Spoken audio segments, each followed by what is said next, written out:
Do you feel like you've never failed at anything, but now you're failing at having a baby? Do you feel like you've tried everything, but yet you're still not pregnant? Well, here's my opinion on why infertility seems to affect high-achieving women more so than the chilled-out hippie we all dream we were. If you haven't already subscribed to my channel, hit the subscribe button so that you're notified every time I release a new video on fertility, getting you pregnant, and talking about things that I feel the fertility industry forgets and doesn't discuss with couples on this very painful road. So this was me 7 years ago. I was you. I was a high achieving woman, never failed at anything I worked really hard at. I was the picture of health, a private practicing dietitian married to a sports doctor, both of us active, well, eat well, don't smoke, don't do drugs, exercise, yet we couldn't conceive a child. There was nothing physically wrong with either of us, but yet the doctors just said, unexplained infertility. What the fuck? How can I not conceive a child? What was it? Here's what I learned on that very, very long 3 years that I was battling infertility. My answers were not lying in the fertility clinic, and neither were they lying on anything physical, as I had done and ticked all those boxes. Every practitioner I saw focused on something physical.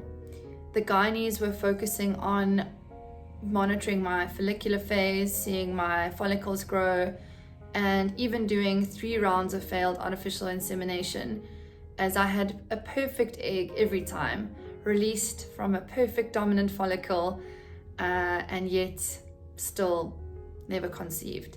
The homeopaths were giving me acupuncture, Chinese medicine, massage, and really trying to optimize my body physically through supplements as well as dietary changes. Still nothing was happening. I obviously was a dietitian as well, but I was doing everything in my physical power to conceive and be in that position, my body to be in a position where conception could happen. I didn't allow my husband to bath for months. He wasn't allowed to cycle. We had sex every second day over, before, during ovulation. I was on every single supplement that is known to help fertility or egg quality. Yet I still wasn't pregnant. The biggest thing I can tell you today is that my answers were not lying in the physical space. My answers were lying outside of my physical body, and I had to get to a point where I admitted that there was stuff that I just was hoping wasn't related to my fertility. Once I delved into that, things definitely started to change, and I'm now the mom of 2 little girls, who definitely made me work very hard to get to both of them. So here's why I think the fertility journey affects high achieving women more so than your more chilled out, laid back kind of personality. First point is, we probably do have slightly more cortisol running through our veins. We are high achievers, we're driven, we get up every morning, we go, we achieve, we do the right thing. We're normally very conscientious and very, very driven. So yes, perhaps we do have slightly more cortisol. When we embark on the fertility journey, step 2 is we do everything that every practitioner tells us. If you are told to stand on your head after sex, you do it. If you should bath in sacred mud from the Himalayas, you do it. If you are meant to take these supplements, you don't miss any days, and you ensure that you take exactly what the doctors say. And yes, perhaps that's also slightly affecting our cortisol levels. But the third reason, and I think the most important reason that this painful road is part of a high achieving woman's journey, is that she's probably suppressing a lot of emotional trauma in her achiever mindset and the way that she lives her life. As soon as us high achieving women start to open up this other side of our lives, of healing and understanding why achievement and work and success is so important to us, we can often discover some of our blocks that are there. holding us back from motherhood. And that's what I'm here to share with you. That was me. No one has explained how the mind-body connection works when it comes to fertility. No one has explained to us how our internal worlds could be what's holding us back from conceiving. One thing that changed the game for me was understanding what a neuropeptide was. A neuropeptide is a particle that is released in response to an emotion. So if you watch a concert and you are moved by someone singing, you often will create or feel goosebumps on your skin. Perhaps someone walks past you that gives you the chrills, as we call it in South Africa, and the hairs on the back of your neck stand up.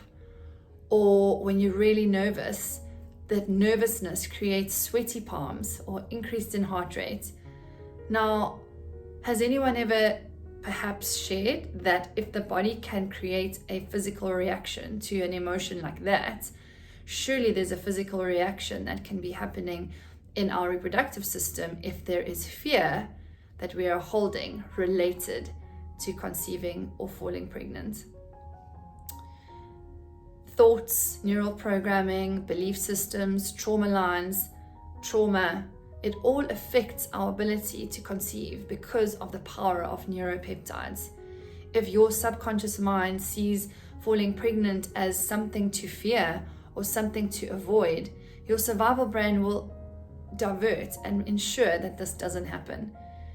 This changed the game for me. When I understood the power of what I was thinking and the fears I was holding related to my fertility, everything changed. Do you believe in the mind-body connection? Have you ever had an experience where you felt something and it's physically resonated in your body? Please share below. It's so powerful to read other people's stories. Let me give you some more examples of how emotions can manifest in the body. Imagine you've been told your whole life that your mom nearly died when she gave birth to you.